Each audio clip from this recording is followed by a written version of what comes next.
The funding for this video is provided by the amazing members of my Patreon. Also contributions from viewers like you. Thank you. Y'all started from PBS Kids, what you gonna do? Fight me? Anyway, roll the video.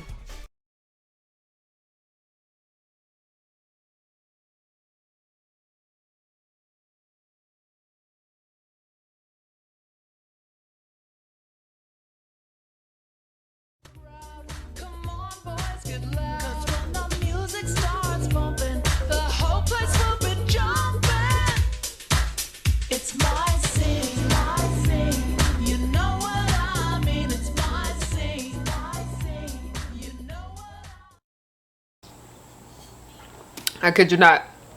As I've been working today, I literally been taking like little sips of this for like the last 3 hours to stay hydrated, because sometimes I tend to forget to take care of myself when I'm busy working. Still cold as ice. Today's video is sponsored by the coldest water. I love the coldest water. If you guys remember from 2020 when I did work with them back then, I still pretty much use my water bottle that I had back then till today, and I ended up getting a new one that holds way more liquids.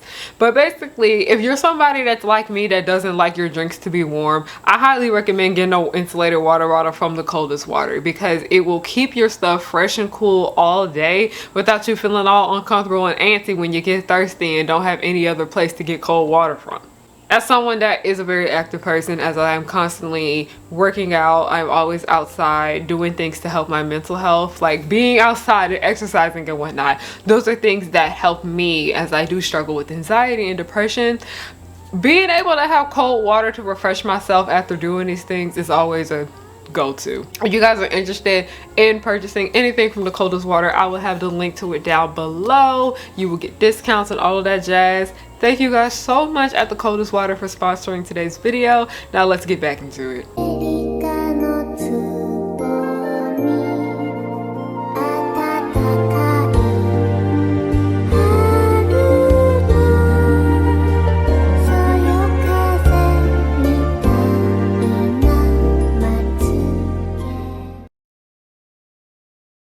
Process of making my book that should be out next month, and it's about everything that I learned from being an extra in movies and shows and why I'm no longer doing that.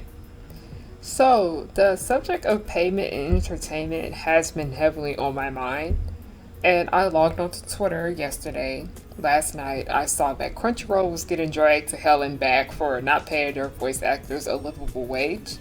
And this is not the first time that I have seen this conversation start up. There's literal articles about how Crunchyroll pays their voice actors chump change. Like, I already knew the voice actors got paid like shit, but I didn't realize it was this fucking terrible. Because as I'm scrolling through Twitter, there's this one tweet that caught my attention from Inaris Quiones. You guys may know her as Nessa from Pokemon, Skylar from Rainbow High, Olympia from Miraculous Ladybug, and of course our Queen Mirako. But what she said in her tweet took me back a bit. Okay, so the tweet from Bing says, the Crunchyroll Mob Psycho dub situation just reminds me of that JJKO, I'm assuming that's Jujutsu Kaisen, made $30 million in the USA, and the dub actors for that were paid $300 for their roles. These companies are literally cartoonishly evil. Next, we see that Inaris had quote tweeted it and said, I was paid $150 total, no residuals or anything past that. Sweet baby Jesus and the grown one too. What the fuck is this? What is this? And when I read this, I was like, hold on, wait a minute. I have made more than that working on set for 2 days. And if I worked on set for an entire week as an extra, I would have made twice as much as that. I got paid to just be in the background of someone else's story more than someone who actually had a speaking role. And that's not okay. Before I go any further, I don't want anyone thinking that I'm shitting on extras and background acting in general. I go into way more detail in my book about why I have such a strained relationship with that field of work. But let's actually break down how it goes when it comes to getting a job as an extra and getting a job as an actor. I have done extra work, and I am an actor, so I know what's up.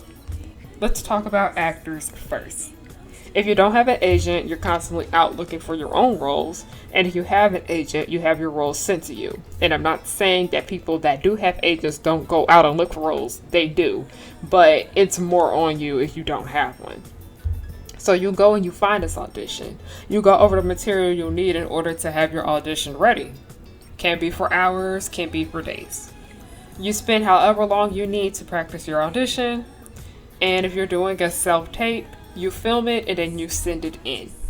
If you have to physically go to the place for an audition, you make that drive there, audition, and then leave. Now, if you get the job, you are brought in to play a character. You are brought in to play somebody else. Actual time and effort goes into you playing this role. Now, when it comes to being an extra and not a feature one, that's a whole nother topic for another discussion, just a regular one. If you see an open call and you fit the look that they want, you have the job. Like, simple as that. All you have to do is send in pictures of what you look like along with your sizes. If you fit the application, you have the job. Literally, you will hear back as soon as 30 minutes sometimes when it comes to doing extra work. And this is why plenty of people think extra work is easy money. Because it is. Like, you can make a quick $100 just walking around in the background of a show. And while I am not saying that extras don't deserve to be paid that much, because they absolutely fucking do. People need to be paid for their labor because it can be very exhausting doing what you're told to do. Because when it comes to extra work, you're not always just walking. Sometimes you're required to run, cheer, chant, whatever. Extras do deserve to be paid their rate, and they honestly should be paid a little bit more, but that's a whole other topic for another discussion. But it's ridiculous how a job that is in this same industry, that being the film industry, the entertainment industry, that requires much more work and effort, does not pay more. It does not pay enough. $150 ain't shit. And that does nothing for people who are dedicating all their time and energy towards their job. $150 will literally just fill up my car and get me some frozen meals that will last me for about a week. What I'm going to do after that? Of course, I'm going to have to go back to work because, that's adulthood. You go to work to continue to support yourself. But $150 for an acting role for a whole season from a multi-million-dollar company? That is unacceptable. When you realize how much voice actors, and not just voice actors, just people that work in the animation subdivision of the film industry in general, when you realize how much they make, you understand why they are always traveling all over the United States and going to fan cons. Sometimes they be going to 2 different cons a month, alright? While yes, they do love voice acting. While yes, they do love meeting and interacting with their fans. This, as in going to cons, has become a part of their job because their career is not paying them a livable wage. These are adults, y'all. Adulthood means you have to find different ways to pay your bills, and oftentimes you have to overextend yourself to make sure you're caught up on all your payments, have food in the fridge, reliable transportation, and making sure you have your meds too. $150 is nothing. And sometimes you can't even turn down the low rates that are offered to you because you need to support yourself. That's why so many creators take low-paying jobs and sponsorships, because they need to eat. Like, I remember somebody had said something about people that work in like retail and food service. They were like, it's obvious that y'all don't enjoy your job and it pays well. Does it pay well? Why don't you quit? And I'm just like, a lot of people can just only take what they can get. And that's what some people can only get at the time. And you shouldn't be judgmental towards those that would like to get paid more. A lot of us like to get paid more. But they're going to continue to take those low rates and those low wages because that's what they can do and need to do what they can to support themselves. They have to continue to overextend themselves and take what they can. And it's just sad. At the end of the day, Roll, Funimation, all of y'all, Disney, Nickelodeon, pay your damn voice actors more. Point blank, period. So much for watching this video. Honestly, art commentary video was supposed to be going up today, but That tweet really bothered me and it made me so angry, so I decided to make a short little video about it. Thank you again to Coldest Water for sponsoring today's video. The link to that information will be down below. My book, more details will be coming about that soon. I have 2 books actually. One is the novella I mentioned here and the other is a picture book. Another way you can support me, I have Patreon. Link to that will be down below. I have Buy Me a Coffee just as well. Also, I have a web series called The Progenies. Please check that out if you can. It's free to watch, and we have a GoFundMe link for donations just as well. And don't forget to just follow me on everything at Harriyanna, HARRIYANNA. Thank you guys so much for watching, and have a good night. 'Cause I work hard to get to this point in my life. I'm blowing up.